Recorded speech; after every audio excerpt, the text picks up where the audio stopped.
ازيك يا صاحبي؟ اوعدك النهارده انك هتشوف قصه جامده على الاخر، فما تنساش تحضر فشارك وتلبس السماعات بتاعتك علشان تستمتع بافضل جوده للصوت. وهلعب معاكم لعبه صغيره الفيديو ده في شخصيه هتظهر في مكان في الفيديو. وروني بقى مين هيقدر يعرف اسم الشخصيه ويكتبها تحت في الكومنت، ويلا بينا نبدا حكايتنا. بتبدا القصه بتاعتنا النهارده في عاصمه ملكيه تدعى بالما، وبنتعرف على بطلنا اللي هو تاجر واسمه بانز. كان في العاصمه بالما اشخاص كتير من اصناف اشباه البشر وكانوا دايما بيتعاملوا معامله العبيد، لكن بطلنا كان من الناس القليله اللي بيعاملوهم باحترام وشايفين ان مفيش فرق ما بيننا طالما احنا عايشين في نفس العالم. اغلبيه التجار بقى كانوا بيكرهوه لان اشباه البشر بتوعهم كانوا نفسهم يروحوا يشتغلوا معاه، فكانوا التجار بيضربوهم علشان يقدروا يسيطروا عليهم. وبعد شويه بتيجي واحده زميله بطلنا وبتحكي له عن صفقه تجاريه جديده، لكن فجاه ايده بتنور وبيحس بحاجه غريبه في جسمه وبيختفي وبيلاقي نفسه ظهر في مكان غريب. ولما بيسال الناس اللي ظهر عندهم دول انا فين، بيقولوا له ان انت في مملكه كلاود السحريه وانهم استدعوا للعالم ده عشان يكون البطل رقم 198، وده علشان يساعدهم في الحرب ضد ملك الشياطين. وبيجيبوا له بلوره قياس المستوى، لكن المشكله ان كل الاحصائيات اللي مكتوبه في البلوره لشخص عادي، والبلوره وضحت انه ما عندوش اي قوه خارقه، وده خيب املهم جدا. اما بقى بطلنا بنز فما بيكونش فارق معاه ولسه بيقول لهم رجعوني للعالم بتاعي، لهم بيصرخوا لان في واحد تاني تم استدعائه وعنده كل مقومات البطل. خدوه للملك واحتفلوا بيه ومحدش اهتم ببنز. وبعدها خدوا بطلنا بنز للملك وقالوا له ان البوابه اللي جابوه منها اتقفلت ومش هيقدروا يفتحوها تاني، وان دي غلطه منهم وهيحاولوا يصلحوها قريب. وعرفوا ان في غابه اسمها ديفالازا هيقعد فيها، لكن ممنوع نهائيا انه يتكلم مع اي حد عن المشكله اللي حصلت. بعدها بياخدوا واحد من اشباه البشر علشان يوصلوه في الطريق، عارف منه ان البشر واشباه البشر في العالم ده متساويين في كل حاجه. ولما بيوصلوا اللي كان بيدله على الطريق قال له ان المكان ده خطير وفيه وحوش ملك الشياطين. نصحه ان هو يحاول يهرب في اسرع وقت واداله شنطه سحريه فيها كل حاجه هو محتاجها. اول حاجه خدها من الشنطه كان سيف، لكن السيف كان باين عليه ان هو من النوع الرخيص. ولما 3 وحوش هجموا عليه وقتلهم السيف اتدمر، مع ان الوحوش دي كانت ضعيفه جدا. لكن فجاه ظهر تحديث لقوته وبقى رقم الاحصائيات بتاعه لا نهائي، وبكده هو بقى اقوى من البطل التاني اللي احتفلوا بيه بكتير. لكن بانز ما كانش فاهم الكلام ده. كمان مستوى بانز اترفع للمستوى التاني وبقى عنده قدره يتكلم مع النظام بشكل صوتي، والنظام عرض عليه التعويذه الجديده اللي هيقدر يستخدمها. واول تعويذه هي تتبع مواقع الوحوش. كمان اكتشف من النظام ان الشنطه اللي معاه دي معمول عليها نظام سحري، ففهم ان هم كانوا عايزين يخلصوا منه. بعدها النظام بدا يشرح له كل التعويذات، ولما جرب يدخل الغابه جاله تحذير لان جيش ملك الشياطين بيخرج منه غازات سامه، والغازات السامه دي موجوده بنسبه عاليه جدا في الغابه. النظام بيعرض عليه انه يطهر له الغابه مقابل تلت قوته السحريه. بيوافق بانز وفعلا حصلت موجه كبيره جدا وطهرت الغابه كلها. في نفس الوقت ده كانت الاميره بتحاول تقنع ابوها انه لازم يرجع بانز على الاقل يعيش في العاصمه، لان اللي حصل ده مش غلطته وانهم السبب في وجوده هنا. لكن الملك ما كانش مقتنع وقال لها ان هو مجرد حثاله ولازم يموت. وفجاه بيدخل عليهم المستشار وبيقول لهم ان حصل تطهير اسطوري من اعلى مستوى في المملكه. فالملك طبعا توقع ان البطل الجديد هو اللي عمل كده، لكن المستشار قال له ان التطهير ده حصل ناحيه غابه ديفيلازا. بنرجع لبانز اللي بيكون لسه بيتعرف اكتر على التعويذات بما انه عايز يرجع للعاصمه تاني، لكنه مش هيعرف يرجع دلوقتي لان الملك منعه من كده. فالنظام بيعرض عليه انه ممكن يغير له شكله ويخليه الشكل التاني خالص، وكمان عرض عليه تعويذه الانتقال المباشر بدل ما يرجع المسافه دي كلها مشي. يعني كده كل حاجه بقت بالنسبه له تمام.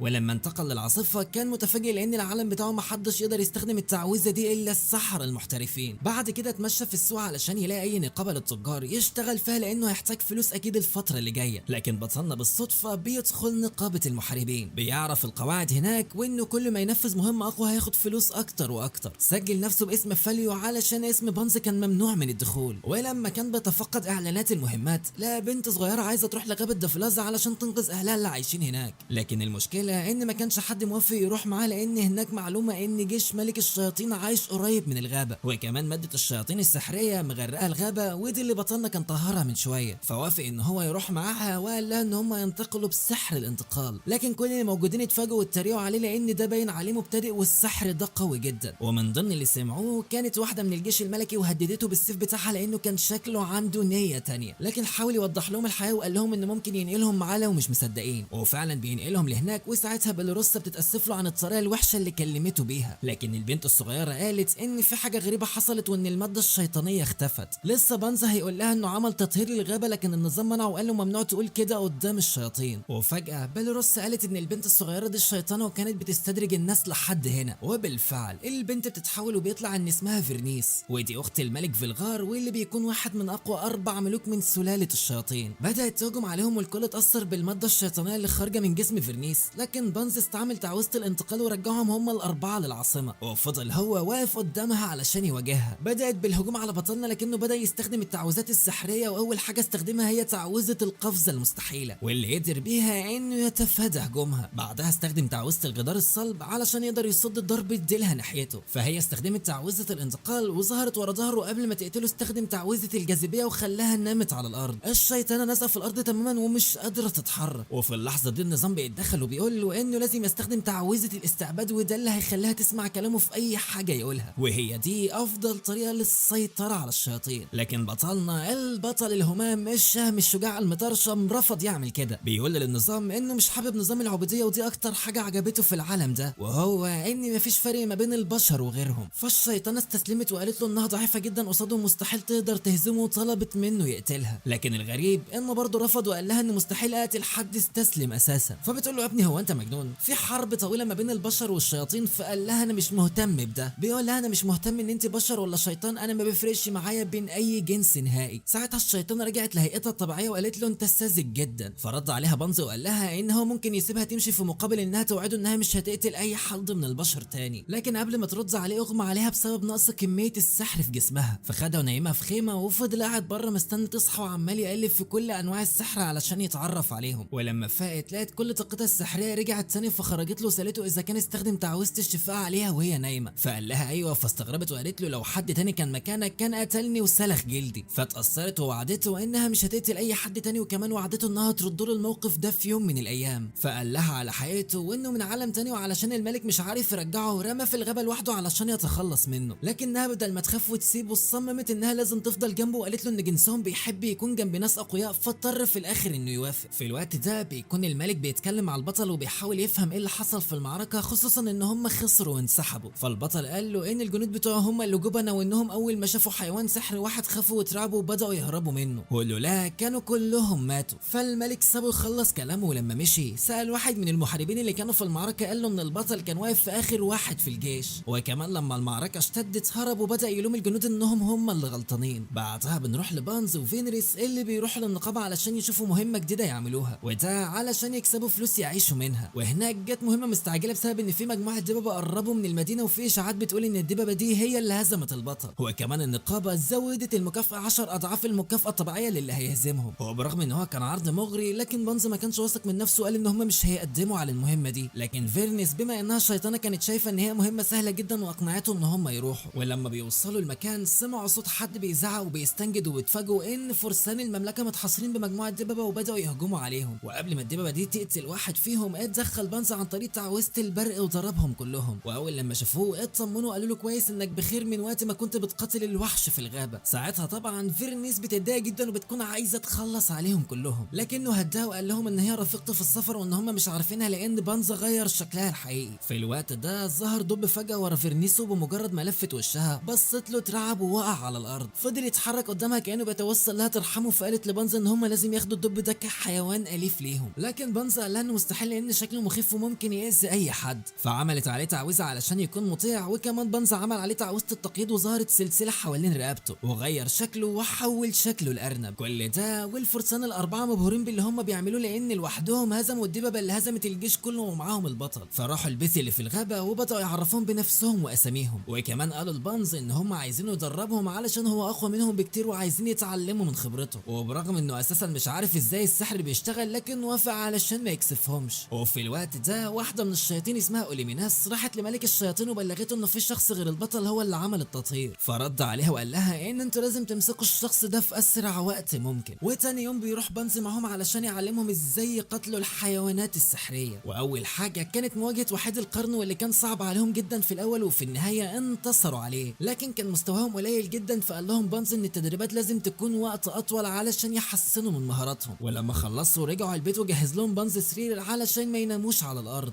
في نفس الوقت قالت لهم فيرنيس انها جهزت لهم الاكل، لكن المشكله ان هم لما شافوا الاكل اتصدموا لانها كانت حاطه الاطباق نيه تقريبا كده. هي كانت فاكره كل الناس بتاكل الاكل مش مطبوخ زيها، وهم طبعا ما يعرفوش انها شيطانه وبتاكل بالطريقه دي. فبانز لم الموضوع وقال لهم انه هيطبخوا، وراحت بيلروسا تساعده، وده اللي ضايق فينريس لانها حست بالغيره. ولما جه وقت الاكل تاكل الاكل لاول مره المطبخ واكتشفت ان طعمه احلى بكتير من الاكل اللي كانت بتاكله، لكنها برضه كانت غيرانه من بيلاروسا علشان هي اللي طبخه. وتاني يوم بيروحوا يدوا الغنيمه للنقابه، لكن من كتر الوحوش اللي بيجيبوها النقابه بقت مركزه معاهم، وجي واحد اسمه لويس وطلب انه يتكلم مع بانز على انفراد. قال له ان الملك سمع عن الانجازات اللي بيعملها وطلب منه انه ينضم للبطل ويكون دراعه اليمين، وده علشان يقدروا يهزموا ملك الشياطين، مقابل كده هيديله رتبه فارس شرفي. وده طبعا كان عرض حلو جدا لاي شخص عايش في المدينه، لكن بالنسبه لبانز فالعرض ما كانش فارق معاه علشان كده رفضه. اما فينريس فراحت للمدينه تتعلم الطبخ علشان تعجب بانز، لكنها ما ظبطتش معاها وفجرت المطبخ باللي فيه. في نفس الوقت ده كانت اوليميناس في الغابه وقدرت تسمع صوت فينريس، ولما قربت من البيت اتفاجئت ان حواليها 5 من البشر، وفي لحظه كانت فينريس وراها وبتقول لها انت بتعملي ايه هنا. دخلت معاهم البيت وقعدوا هما الثلاثه يتكلموا، وعرفوا ان اوليمينيس كانت بتعمل جوله في الغابه وبتستفسر عن السبب اللي مسح كل الماده الشيطانيه. فقال لها بانز ان هو اللي عمل التعويذه ونقى الغابه كلها، وهنا عرفت ان ده الشخص اللي الملك عايزها تدور عليه. حاولت تستخدم السحر بتاعها علشان تعرف مقدار قوته الحقيقيه، لكنها فشلت انها تعرف اي حاجه. ودلوقتي اتاكدت ان بقت فيرنيس اللي هي واحده من اقوى المحاربين في جيش ملك الشياطين هتكون ألد اعدائها. وبتقول لها كمان ان اخوها فينغرال اختفى من وقت تعويذه التطهير اللي عملها صاحبك، فاتصدم بانز ان ممكن يكون قتل اخوها، وهي طبعا بتقول لها كده علشان تقرب فيرنيس ضد بانز. لكن فيرنيس بترد عليها وبتقول لها ان اخوها هيكره ان هي تكون زعلانه على موته، وان ده مش هيغير اي حاجه حاسه بيها ناحيه بانز. واتضح كمان ان الفرسان اللي كانوا موجودين بره سمعوا كل حاجه وعرفوا الحقيقه كلها، واوليميناس عرضت على بانز انها تواجهه في معركه وديه مش اكتر، فوافق وخرجوا بره البيت. هجمت عليه لكنه قدر بكل سهوله انه يهزمها ويخليها تستسلم. تاني يوم بيسمعوا الصوت غريب، ولما بيخرجوا بيتفاجئوا ان اوليميناس جابت فيلق التنانين السحري وجايه علشان تهجم عليهم. على طول بانز استخدم السحر الخاص بيه وخصوصا المطرقه السماويه، وقدر يكهرب عدد كبير من التنانين. اما الباقي فهربوا من المكان بسرعه. وكانت بلوسوما عايزه تقتل واحد من التنانين علشان تاخد لقب قاتل التنانين، فقال لها ارمي السلاح اللي في ايدك ده، ولما رميته استخدم سحره وخلاه يجي في التنين ويقتله. وبالفعل ظهر عندها انها فازت باللقب، والباقي كلهم كانوا عايزين يساعدهم، لكن التنانين كانت خلاص هربت.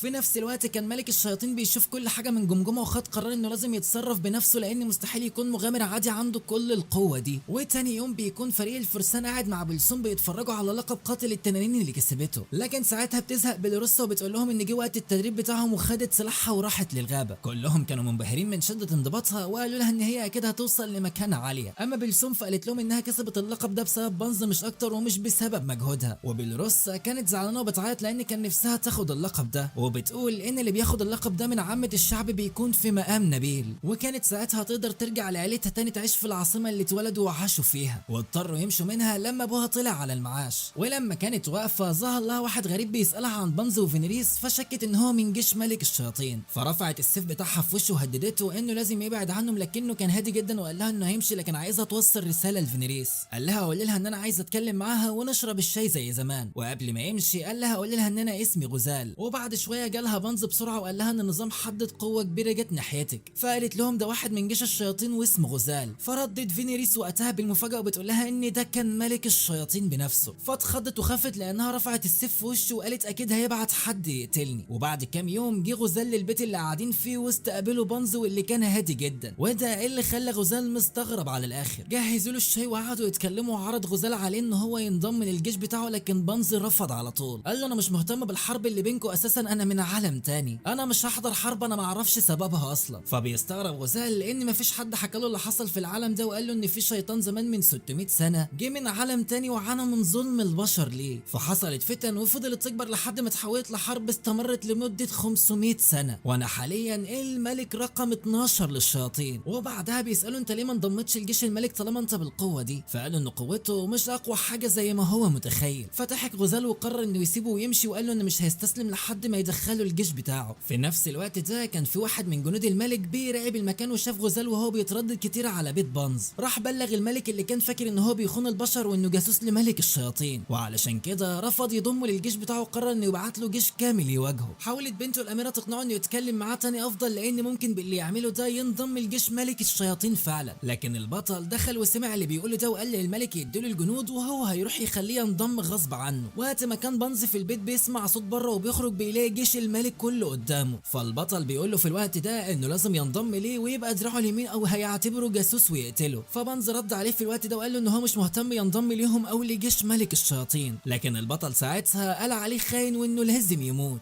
لكن مجموعه الفرسان الاربعه بيبداوا يدافعوا عنه وقالوا ان هو مش خاين وان هو انقذهم من من الموت مرتين، وده غير ان هو بيدربهم كل يوم على مواجهة الحيوانات السحرية. ساعتها ما كانش قدام بطلنا بانز الا حل واحد، وهو انه ينسحب من المكان كله، والفرسان الاربعة وفينيريس قالوا له خدنا معاك، فاستخدم بانز مهارة الانتقال الآني واختفوا كلهم من المكان ومعاهم البيت. والبطل كان مصدوم ان هو يقدر يستخدم تعويذة هو نفسه ما يقدرش يستخدمها. في الوقت ده ظهر غزال، والمرشد شافه وقال للبطل عليه فامروا ان هم يقتلوه، لكن غزال اتعصب وبدأ يستدعي كل رجالته علشان يغزو المملكة السحرية. اما بانز فظهر مع اصحابه في مكان اسمه هوغاتاو، واللي بيكون موجود في غرب العاصمة الملكية، والمكان ده بعيد جدا عن العاصمة والغابة، فما حدش هيقدر يوصل لهم هناك. وملك الشياطين قرر ان هو يهجم على الجيش اللي موجود في الشمال وقدر يدمره، وبدأ يتقدم بقوته اكتر واكتر. الخبر وصل للملك وبقى موقفهم صعب، ولما سأل عن البطل قالوا انه حبس نفسه في الجناح الجنوبي زي ما عمل قبل كده. ففهم الملك ان دي طريقته في الهروب كالعادة، وعلشان كده هو خايف ان هم يقربوا من العاصمة الملكية، وامرهم يجمعوا كل السحرة اللي في المملكة، وده طبعا علشان يعملوا تعويذة التطهير ويتصدوا بيها الجيش ملك الشياطين. لكنه ما يعرفش ان ملك الشياطين امر رجالته ان هم ينسحبوا مؤقتا، مع ان القرار ده ما كانش على هوا المساعدة بتاعته. لكن ملك الشياطين كان عايز فرصة تانية يقابل فيها بانز. وتاني يوم بدأ الملك وكل السحرة في طقوس بناء حدود التطهير ونجحوا فيها، لكنهم عرفوا ان هو هيتلاشى بعد 3 شهور، وساعتها مش هيكون في امل غير البطل، وانه مطلوب منه ينقذهم. اما بانز وفريقه فبيكونوا بيدوروا على شغل في قرية هوغاتو علشان يقدروا يصرفوا على نفسهم. منهم اللي قال انها ممكن تتاجر في الخضروات والفاكهة اللي بتزرعها، وواحدة تانية قالت انها تتاجر في الاغصنة اللي بتجر العربات، وده هيوفر ليهم دخل كويس. وفي نفس الوقت كل السحرة اللي عملوا تعويذة التطهير دخلوا في حالة اغماء، ومن ضمنهم الملك نفسه. وعلى حسب قوانين المملكة فالاميرة هي اللي مسكت الحكم بعد ابوها، واول قرار خدته بعد توليها الحكم انها هتعزل البطل من منصبه، لانه مش بيستفادوا منه في اي حاجة، وانه دايما بيهرب وبيستخبى، وانه بقى عبء كبير جدا عليهم. وعلى طول المحاربين طردوه من الجناح اللي كان عايش فيه، فبيتعصب عليهم وبيقول لهم ان هم اكيد هيرجعوا يترجوه علشان ينقذهم. بعد كده راح يسكن في الجراج بتاع القصر، وكان معاه الخادمة بتاعته اللي بتقول له انها واثقة انه اكيد هيرجع لمنصبه تاني لما الملك يرجع. لكنه بيسمع صوت غريب فجأة بيقول له لو انت عايز قوة زيادة حررني من السجن اللي انا فيه. واتفتح باب في الحيطة ولقى فيه سيف فشاله، فتحررت الجنية وقالت له ان هي جنية بتقدر تتحكم في قوة النور والظلام، ومستعدة دلوقتي تنفذ له 3 اماني. بنروح للاميرة وباقي المستشارين اللي بيخططوا هيعملوا ايه، وكانت مستدعية عرافة اسمها اشورة، وده علشان تقول لها ايه اللي هيحصل في المستقبل القريب، وده طبعا مش حقيقي وكذب المنجمون ولو صدقوا. المهم وفجأة ظهر سوار على رقبة كل اللي موجودين، ففهمت اللي حصل وامرت المحاربين ينزلوا الجراج بسرعة ويعتقلوا اللي اقتحموا. وبنعرف من الاميرة ان السوار اللي على رقبتهم ده علشان الجنية تقتلهم بيه، وده لان الملك حبسها لما كانت عايزة تقتل نص اللي في العالم علشان تخلص من ملك الشياطين. فبتقول لها العرافة ان اللي ورا كل ده هو البطل، وانه دلوقتي موجود في الغرب لو عايزين يقبضوا عليه. اما بانز فبينزل يبيع شوية اسلحة من اللي خدها غنيمة من المعارك اللي خدها اخر فترة، وكمان كان بيصطاد لحم حيوانات سحرية ويبيعها للجزارين. وعلشان بانز كان تاجر في العالم بتاعه فقدر يكسب ثقة التجار فيه، ووعدوه انه هيشتري منه اي حاجة بعد كده يجيبها. لكن وهم بيتمشوا في السوق جاله انذار ان في جنية بتقرب منه، ولما بص لقاها جاية من وراه وعرفته ان البطل هو اللي حررها وطلب منها انها تقتله. ولما هجمت عليه وقفت فيرنيس قدامه وخدت الضربة مكانه، وكانت الضربة قوية جدا لدرجة ان تعويذة الشفاء ما بتأثرش فيها. فبدأت الجنية انها تهاجمهم من كل مكان، وبكده تكون حياة فيرنيس على المحك، وبدأت تفتكر ذكرياتها معاه اول ما واجهها كوحش، ولما اتعرفوا على بعض اكتر، ولما خدها معاه وانتقلوا لمكان بعيد علشان يعيشوا مع بعض. اتعصب بانزو وبسرعة وجه لها لكمة وقال لها انت ازاي تتجرأي وتعملي كده، وقبل ما تكمل كلامها فضل يضرب فيها بكل قوته. ولما حاولت تكتشف قوته لقت انها قوة لا نهائية. في الوقت ده فقت فيرنيس لان تعويذة الشفاء اتنشطت لما هو بدأ يستخدم قوته كلها، واتفاجئت ان هو عمال يضرب في الجنية بكل عنف، وافتكرت كلامه ان هو مش بيحب اصلا يتخانق، وانه جاي العالم ده وعايز يعيش في سلام. لكنها برضه كانت فرحانة ان هو بيعمل كل ده علشانها. ولما كان ماسك الجنية وعلى وشك انه يقتلها جريت عليه وحضنته وقالت له ما تعملش كده، انا حبيتك علشان طيبتك فمش عاوزاك تخسرها. فساب الجنية وحضنها وبقى مبسوط انها بخير. في نفس الوقت ده الاميرة كانت واقفة مع المحاربين بتوعها وجابت شوية سحرة من اللي فوق علشان يساعدوها، وفجأة اختفى الطوق اللي حوالين رقبتهم، وبكده عرفوا ان الجنية فشلت في المهمة بتاعتها. على طول راحوا على المكان اللي البطل مستخبي فيه وقالوا له ان هو لازم يخرج ويسلم نفسه للاميرة، لكنه بيكون خايف. فبيسمع صوت من القبو الواحدة بتضحك، وفجأة خرجت ولبست جسم الخادمة بتاعته. بعدها غيرت شكلها وقالت انها ما دخلتش جسم بشري من اكتر من 100 سنة، وقالت له ان الجنية فشلت، وبكده هي قدرت تتحرر وعرفت ان جه وقت الانتقام من الملوك اللي حبسوها. وعلشان تحقق امنية البطل حولته الوحشة علشان يخدمها. فالسحرة بسرعة فعلوا تعويذة الانتقال الآني وهربوا كلهم. بنرجع تاني سأل بانز اللي استعمل تعويذة الشفاء على الجنية ورجعها سليمة تاني، ولما فاقت طلبت منه ان هو يسامحها فوافق يسامحها لان فيرنيس سليمة، ولو غير كده كان فاتو قتلها. وكمان استخدم على راسها تعويذة اسقاط الذكريات وعرف كل حاجة حصلت بالظبط كأنه كان موجود. وكانت الجنية مبهورة من اللي بيعمله وانها ما كانتش متوقعة ان في حد هيقدر يعمل كل التعويذات دي. بعد كده بقت عندهم مشكلة وهي انهم هيعملوا ايه مع الجنية دي، وكان صعب يسيبوها تمشي، وكمان هي اقوى من المحاربين وممكن تقتلهم لو سلموها ليهم. وهنا جت فكرة لفيرنيس وهي انها تكون معاهم في الفريق تحت قيادة بانز، وبكده هيستفادوا منها وكمان هتبقى تحت عينيهم ومش هتقدر تعمل اي حاجة. فوافق بانز وعمل مع الجنية نفس اللي عملوا معاها، وهي انها تنضم ليهم، ولما توعده انها مستحيل انها تأذي اي حد تاني مديلها ايده وفكرت بسرعة ولقيت ان ده افضل حل ليها ووافقت. بعدها بانز كان عايز يرجع كل الدمار اللي في القرية زي ما كان في الاول، وكان هيستخدم تعويذة الرجوع بالزمن، لكن الجنية نبهته وده علشان قوته غير محدودة، فالفجوة الزمنية ممكن تصيب العالم كله وده هيضر اكتر ما ينفعه. ودي كانت اول مرة يعرف فيها بانز مقدار قوته، وعرفته انها بتستخدم السحر ده لانها بتعرف تضيق النطاق على اصغر مدى ممكن. وبتقول له كمان ان التعويذة دي من الاساس ما كانتش معمولة علشان البشر يستخدموها. فسألها امال انا بستخدمها ازاي، فشرحت له ان بسبب القوة الغير محدودة اللي عنده اي حد لو هجم عليه تعويذة معينة النظام بتاعه بيتعرف عليها وبيخليه يقدر يستخدمها بعد كده، وبالطريقة دي بيقدر يستخدم تعويذات البشر والجن والشياطين كمان. خدها معاه البيت وبدأ يعرفها على فريق فرسان العاصمة الملكية واللي رحبوا بيها في الاول، لكن بعدها خافوا لما عرفوا انها جنية وهتعيش معاهم في نفس البيت. لكن الموضوع عدى بسبب ان بانز هو اللي جابها معاه. وبالليل بيكون بانز قاعد يفكر في الجنية قالته له بخصوص قوته. دخلت عليه بيرولوسا وقالت له انها محتاره وما بقتش عارفه توجه سيفها لمين، وان اللي كانت مفكراهم اعداء زي الشياطين بقى اصدقاء ومنهم فيرنيس، واللي كانت مفكراهم اصدقاء زي البطل بقى لد اعداء ليها. فنصحها انها لازم تكون اقوى علشان لما يظهر العدو الحقيقي في الاخر تكون قادره تنتصر عليه. بعدها عرف ان فيرنيس متضايقه فرح لها علشان يطمن عليها، فقالت له على اللي عرفته من الجنيه وان هو بكده ممكن يقدر يستخدم السحر بتاعه ويرجع للعالم بتاعه تاني. وكانت زعلانه انه ممكن يسيبها ويمشي، وطلبت منه انه لو هيعمل كده لازم ياخدها معاه، فرفض وقال لها ان العالم بتاعه مش كويس ومش هتقدر تعيش معاه هناك، وعلشان كده هو قرر انه مش هيرجع للعالم بتاعه تاني. وحكى لها عن اللي حس بيه لما اتصابت وانه فقد السيطره على نفسه لما حس انها ممكن تضيع منه، علشان كده هو كان ممكن يقتل الجنيه وهو مش واخد باله. وفي الاخر قال لها انه مش هيقدر يبعد عنها وانه عايزها تفضل دايما معاه. في نفس الوقت ده كانت الجنيه واقفه وراهم وسامعه كل حاجه، فتعصب عليها وقال لها ان المفروض ما تتجسسش على خصوصيته مره تانيه. دي مش نهايه الانمي، دول اول 7 حلقات بس